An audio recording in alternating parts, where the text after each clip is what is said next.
So what's up mga idol? Okay. Magandang hapon sa inyo mga idol. Ay lasing ko na tayo nakauwi mga idol. Overtime tayo kasi nga importante yung nilinis natin mga idol. May nagano kasi kanina, may nagtesting nila yung unit nila. Kaya dapat alas 3 lang tayo uwi. Kaso nga lang ginagamit pa nila yung area na nililinisan namin sana. Anong oras na sila natapos? Alas 2. Mag-aalas 3 na. Kaya siyempre mag-aalas 3 na rin tayo mag-umpisa noon. Pinaspasan lang namin mga idol. Gawa ng hanggang alas 5 lang kami. Kasi pag alas 6 kami uwi,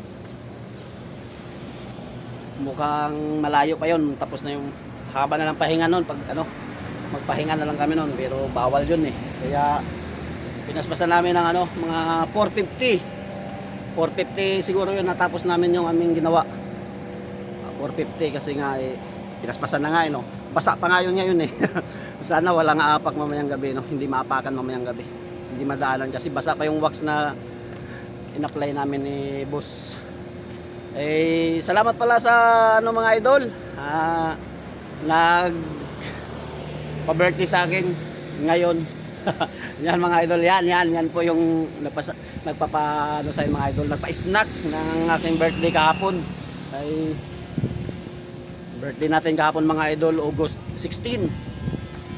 Yun yung ating handa mga idol.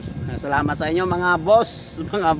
Katabi ko pa dyan si Boss Chato kasi kami nga lang dalawang pumasok kanina. At saka yung mga manager, yung nandyan, yung tatlo yan sila. Apat yan. Kaso nga lang yung manager ang nagpicture wala tayong taga-picture Meron pala tayong tripod, kaso nga lang din nagamit yung tripod kanina. Stabilizer to mga idol,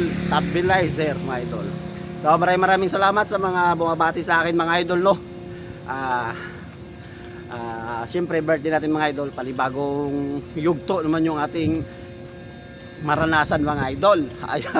Alam nyo, kawawa so yun nga mga idol, hanggang dito lang tayo mga idol nag-update lang ako sa ating YouTube channel mga idol Manila parang Manila na tayo mga idol Ang ganda ng view sa likod Okay.